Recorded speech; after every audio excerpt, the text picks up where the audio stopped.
भाइयों और बहनों, आइए उस पवित्र क्षण में खो जाएं जहां प्रभु श्री राम का हृदय अपने अनुज भरत के लिए व्याकुल है। प्रसंग है दंडकारण्य का, जब महाराज दशरथ ने कैकेयी के वरदान के कारण श्री राम को वनवास दिया। अयोध्या में जब भरत जी को ये बात पता चली कि उनकी माता कैकेयी के कारण उनके प्राण प्रिय भ्राता राम को वन में जाना पड़ा, तो उनका हृदय फट पड़ा। वे तुरंत नंगे पांव हृदय में प्रेम और धर्म की ज्वाला लिए अपने राम भैया को वापस अयोध्या ले जाने के लिए दंडकारण्य की ओर चल पड़े। सुनिए भाइयों, वन का दृश्य कितना रमणीय है। घने वृक्षों की छांव में शीतल पवन बह रही है, पंछी मधुर स्वर में कूज रहे हैं और सूर्य की किरणें पत्तियों से छनकर पगडंडी पर सोने सी चमक बिखेर रही हैं। पर तभी प्रभु श्री राम माता सीता और लक्ष्मण जी के साथ विचरण करते हुए ठहर जाते हैं। उनकी करुणामयी दृष्टि उस पगडंडी पर टिकती है जहां कांटे बिखरे पड़े हैं, घनी झाड़ियां मार्ग रोक रही हैं और पथरीली धरती रास्ते को कठिन बना रही हैं। राम जी के नेत्रों में अपने भरत के लिए गहन प्रेम उमड़ आता है। वे जानते हैं कि भरत अपने भैया को लाने वन की इस कठिन राह पर आ रहे हैं। लक्ष्मण और सीता जी भी प्रभु के मन की व्याकुलता को भांप लेते हैं। तभी श्री राम अपने हृदय में वन देवी का स्मरण करते हैं और लीजिए, जैसे ही उनका स्मरण पूरा होता है, वन में एक अलौकिक प्रकाश फैल जाता है। पुष्पों की सुगंध हवा में तैरने लगती है, लताएं झूमने लगती हैं और एक तेजमयी पुष्पमालाओं से सजी, लताओं से आच्छादित वन देवी प्रकट होती हैं। उनके चरणों से धरती थर थर आती है और वन का हर प्राणी नतमस्तक हो जाता है। श्री राम विनम्रता और गहन प्रेम से भरे स्वर में, हे वन देवी, दंडकारण्य की माता, इस वन की अधिष्ठात्री, आपके चरणों में मेरा बारंबार प्रणाम। आप इस वन की पालक हैं। हर वृक्ष, हर लता, हर जीव आपकी संतान हैं। आज मैं रघुकुल का एक दास आपके सामने एक छोटा सा निवेदन लेकर आया हूं। मेरे प्राण प्रिय अनुज, मेरे भरत शीघ्र ही इस वन में पधारने वाले हैं। वे मेरे लिए मेरे वनवास का दुख सुनकर अयोध्या की राजसी सुख सुविधाएं छोड़ इस कठिन मार्ग पर नंगे पांव चले आ रहे हैं।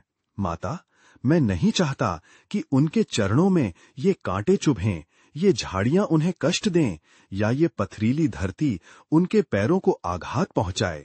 कृपया इस मार्ग को पुष्पों से सजा दीजिए ताकि मेरे भरत का आगमन सुखमय हो। भाइयों और बहनों, देखिए प्रभु श्री राम का हृदय, जो स्वयं वनवास के कष्टों को हंसकर सह रहे हैं, जिनके चरणों ने कांटों को भी पुष्प सा माना, वे अपने अनुज भरत के लिए कितने व्याकुल हैं। एक कांटा भी उनके भरत को न चुभे, इसके लिए वे वन देवी से प्रार्थना कर रहे हैं।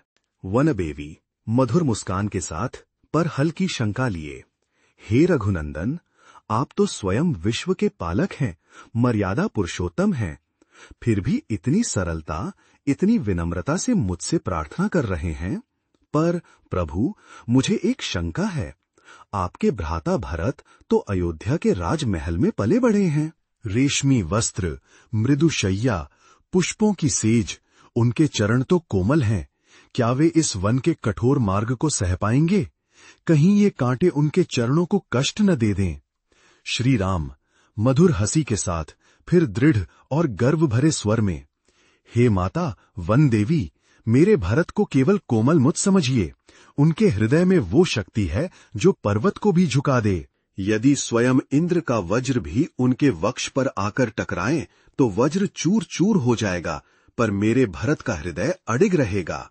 वे पराक्रमी हैं, धैर्यवान हैं।